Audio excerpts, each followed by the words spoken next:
Hello, readers. Welcome to reading class with me, Miss Taylor. I'm happy that you're here. Alrighty, so let's go ahead and get started. We are working on lesson number 13 today, and that starts on page 60 in your textbook. So, would you please make sure you have your textbook and that you are opening your book to page 60? We are going to follow along either with your finger or with a bookmark, something to help you follow along. And I'm just going to try to scoot my picture out of the way here while we do our word list. So, we are going to read today about animals in Alaska. That's our nonfiction part. We're going to learn about some animals. And then our fiction part of our story that we're going to read about is where Umu and Ulak lived. But first, we have some words to practice. So let's please take a look at number one in column number one. Word one is hind. What word? Another word for the back part of animals is the hind part. Everybody, what do we call the back legs of an animal? Yeah, the hind legs of an animal. Word two is Alaskan. What word? Nice job. Word three is December. What word? Word four is shoulder. What word? Word five is jacket. What word? Word six is icy. What word? Nice job. Let's try that the fast way. I'll go first and then it's your turn. So we're doing column number one. Please have your finger following. Hind, Alaskan, December, shoulder, jacket, icy. Nice job. Let's go to column two. So these are compound words. The first part of each line is underlined. Word one, what's the underlined part? And the whole word. Nice. Word two, underlined part. And the whole word. Word three, underlined part. And the whole word. Nice job. Let's try those the fast ways. We're in column number two. Snowball, playmate, snowdrift, slowpoke. Mhm. Nice job. All right, let's go to column three. In column three, all of these words have endings. So let's be careful of those endings. And let's take a look at word one. What's the underlined part? And the whole word. Nice job. And when you repeat something, you do it again and again. So if someone repeated, it means they did something again and again. All right, word two. What's the underlined part? And the whole word. Nice job. Word three, underlined part. And the whole word. And word four, underlined part. And the whole word. Nice job.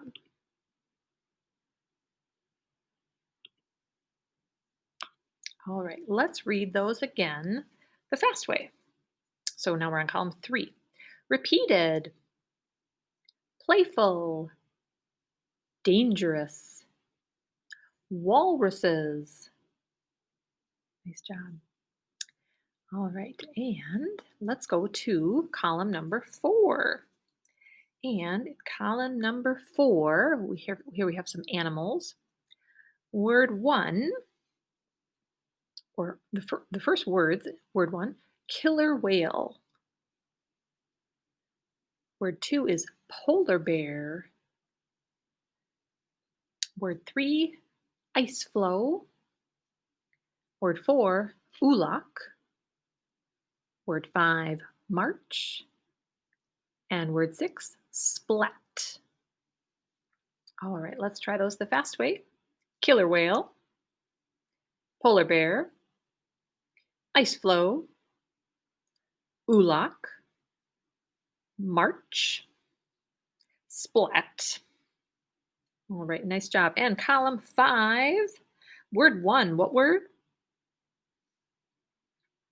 Usk.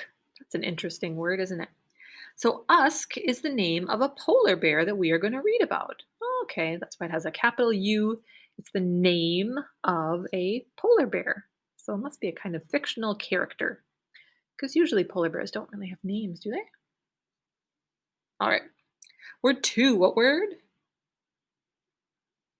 Umu is another character that we'll read about. Word 3, what word? Word 4, what word? Word 5, what word? And word 6, what word?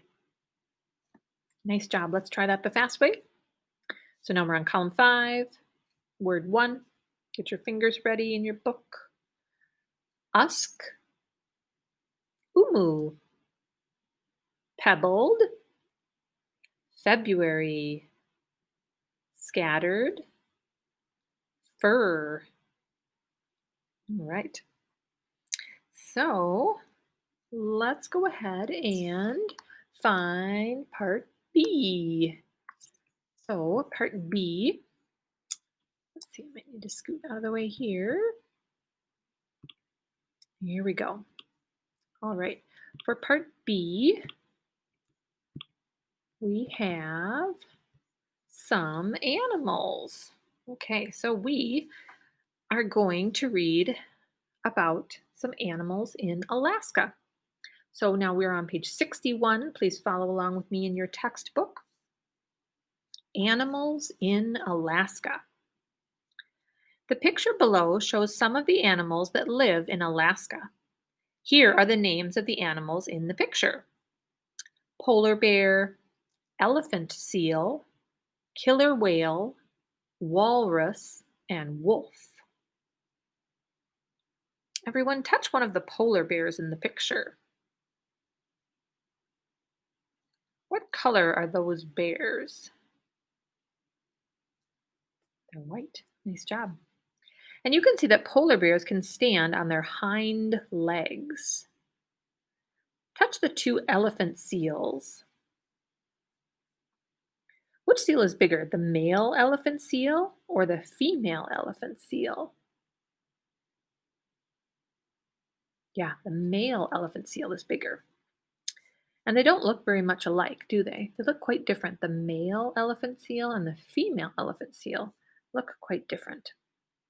Touch the killer whale. You can see the teeth that this whale has. The killer whale is very smart and very dangerous. Ooh. Touch one of the fins of the killer whale. Touch the walrus.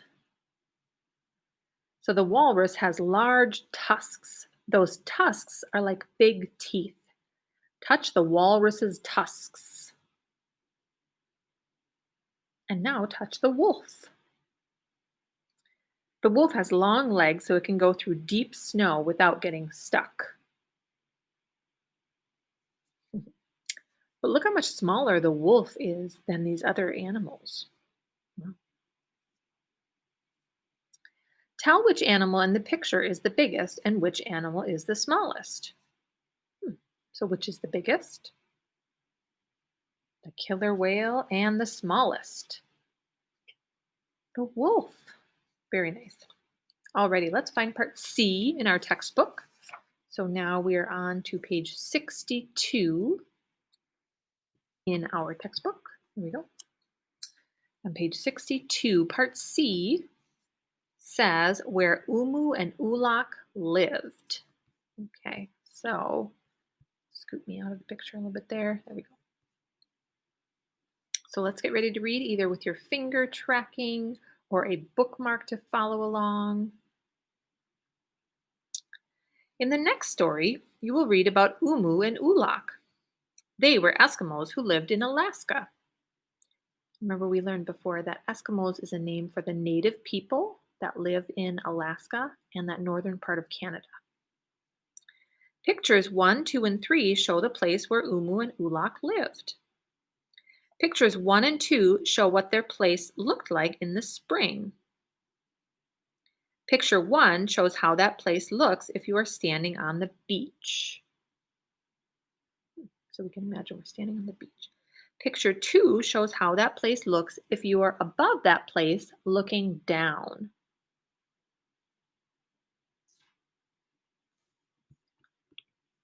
There we go. Picture 2 is like a map of the place. You can see the ice flow in picture 2. So there's picture 2. You can see the ice flow. It's kind of like a little floating sheet of ice, the ice flow. The ice flow is the part of the ocean that is still covered with ice. Run your finger from one end of the ice flow in picture 2 to the other. So again, in picture 2, that is it's kind of like this big sheet of ice that's covering part of the ocean. Pictures 1 and 2 show some of the same things. Everybody touch the tent in both pictures.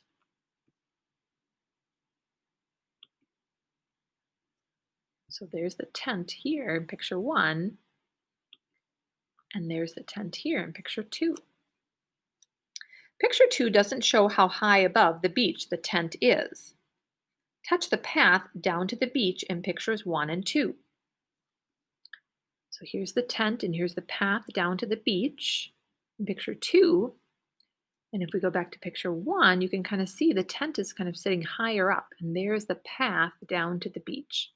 So these are the same the same things in these pictures, but just from a different perspective or a different viewpoint. So this is from the beach, picture 1, and then picture 2 is like you're looking at it from above. The pebbled beach shows where the sand ends and the ocean begins.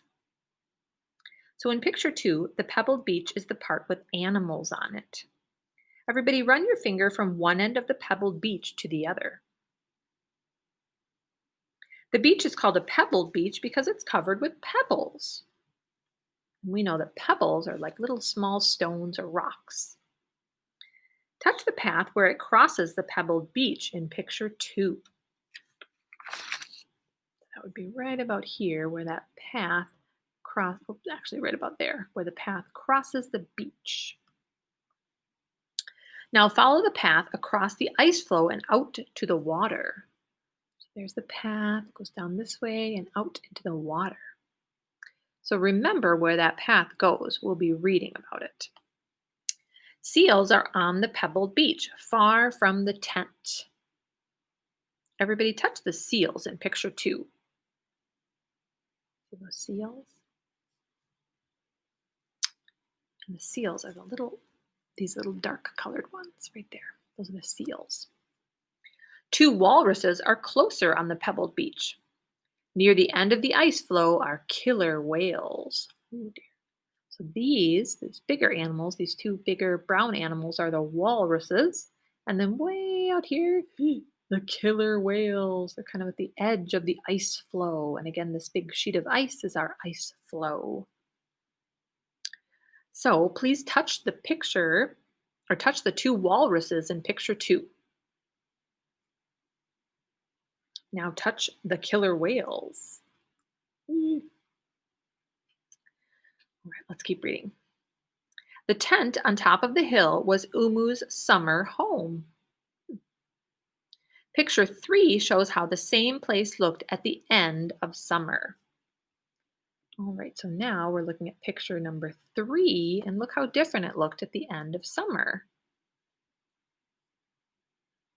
Compare the place in spring and at the end of the summer. Tell 3 things that have changed. So if you look at pictures 2 and 3, tell one thing that has changed by the end of summer.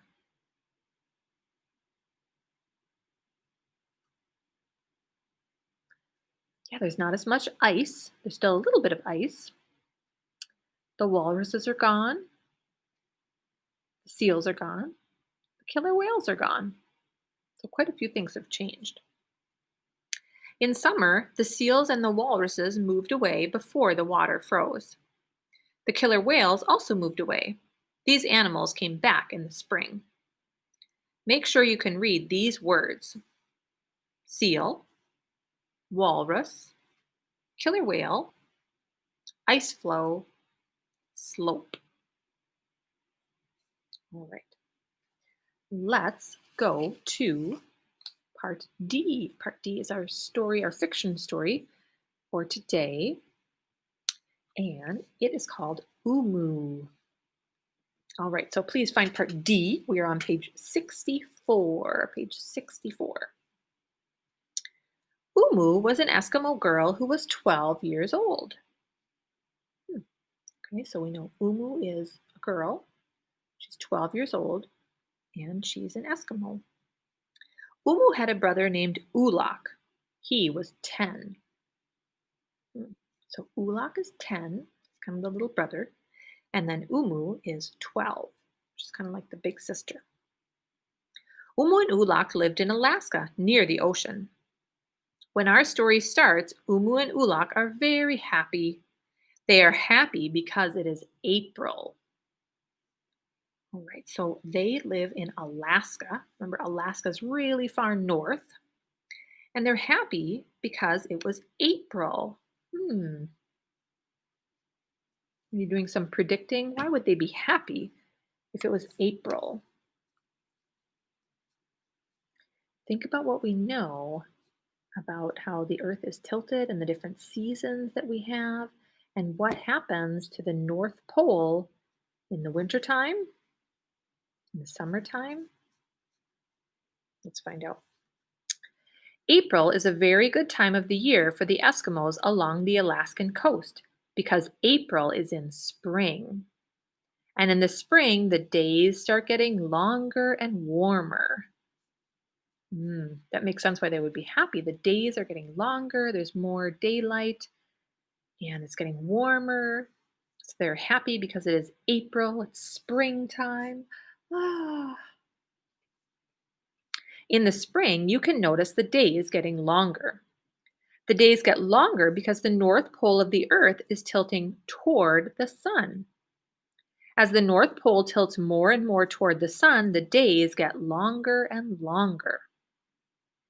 All right, so the North Pole is tilting toward the sun more, so it's getting more of that sunlight and that heat from the sun. If you live in Alaska, the days get very short in the winter and very long in the summer, excuse me. The picture of the globes show why. So here's our picture. Globe W shows how the Earth looks on the first day of winter. So globe W for winter.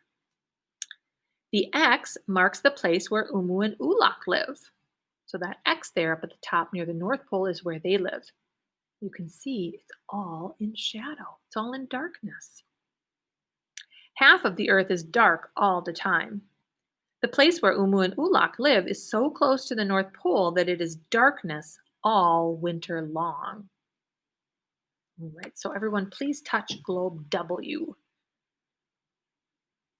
How do we know that is the Earth in wintertime? Yeah, the North Pole is tilting away from the sun. Everyone, touch the place marked with an X. So that little X is where Umu and Ulak live. The little dotted line shows how that X moves when the Earth turns around and around. The X never goes into the sunlight. It's always in the shadow when it's winter. That means it's always dark in the winter where Umu and Ulak live. Like for a few months at a time. It's just darkness all the time, even during the daytime. During Umu's winter, there is no daytime. There is only nighttime. That nighttime lasts for weeks and weeks. Imagine not seeing the sun for weeks. Then imagine what it is like to see the sun start coming out for a longer time each day.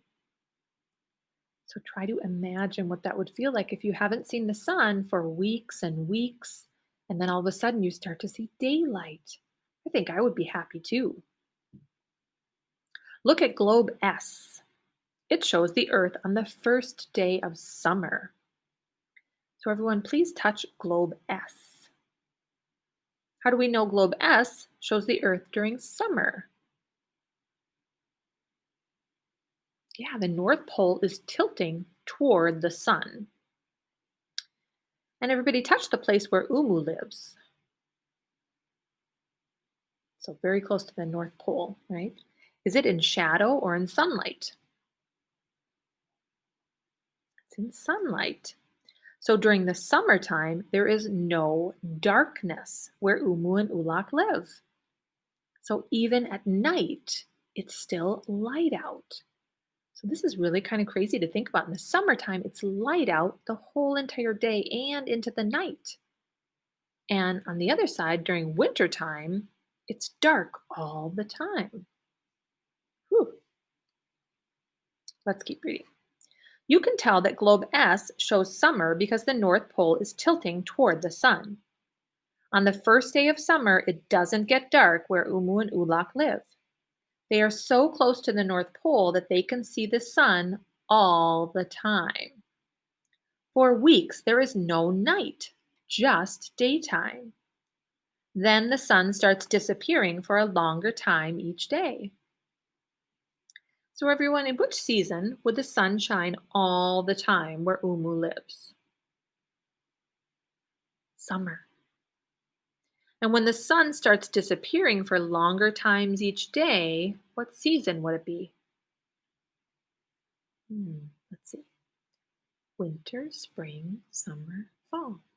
Winter, spring, summer, fall. So after the summer, when the daylight keeps getting shorter, then it becomes fall.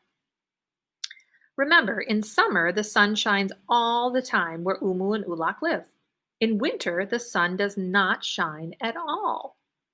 If you understand these facts, you can see why Umu and Ulak were happy when it was April.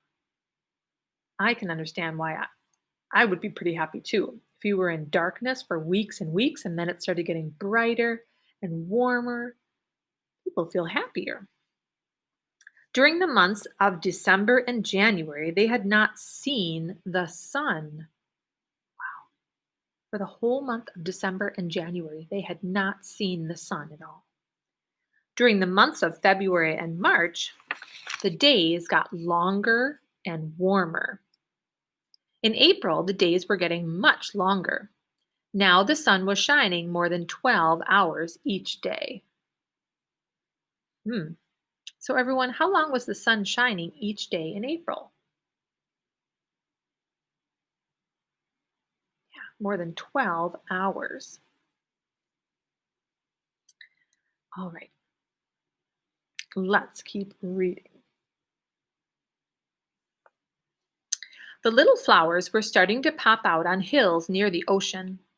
Thousands of seals were beginning to appear along the shore.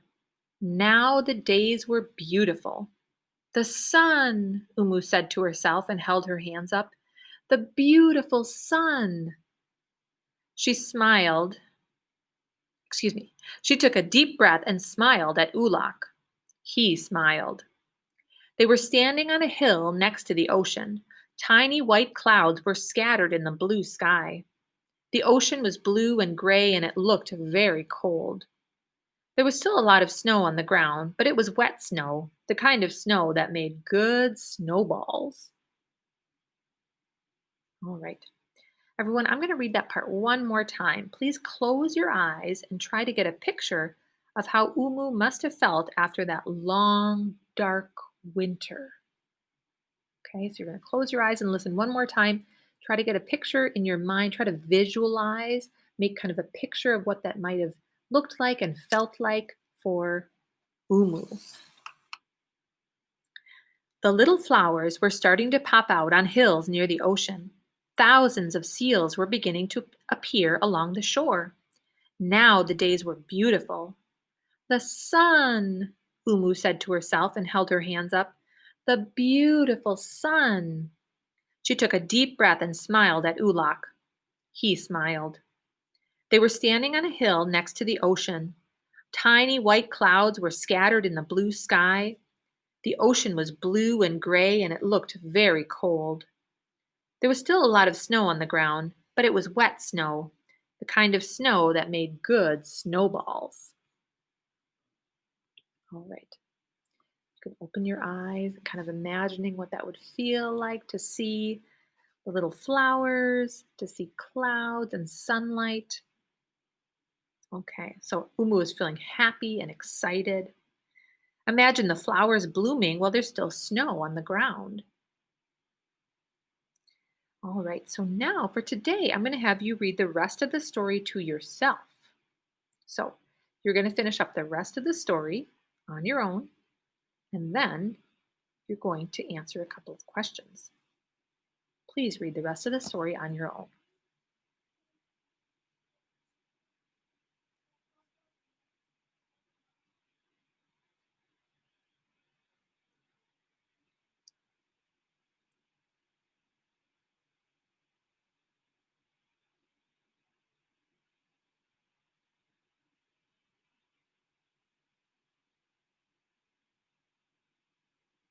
All right. If you're not finished reading the rest of the story, please pause the video and you can finish the rest of the story. If you've finished the rest of the story, I have a few questions. Why did Umu run from Ulak? Yeah, he was going to throw a snowball at her. And where did she run? Down the slippery hill onto the ice chunks. What made her stop running when she was on the ice chunks? A polar bear. There's a huge polar bear in front of her. Can you imagine that? How far was that polar bear from her? Yeah, no more than 3 meters. And a meter is if you stretch your arms out. Maybe Miss Taylor can back up here. Ooh, there we go. If you stretch your arms out kind of as far as they go, that's about 1 meter. So 1 meter, if you did this 3 times, that's how far away she was from the polar bear. 3 meters away. Oh my goodness. Everyone, look at the picture. Umu is no longer on the ice floe. She's on the ice chunks that have broken off the ice floe. Everyone, touch the polar bear in the picture. I wonder what's going to happen next. All right. So that is the end of our story for today. What's next? You're going to read the story on your own. So reread it one more time on your own. You're going to answer the questions at the end of the story. And let's see, for today, it's actually part E. Today was kind of a longer lesson for us. And then you're going to complete your workbook pages, read for 20 more minutes, and then you're done. I look forward to seeing you again tomorrow. Bye, readers.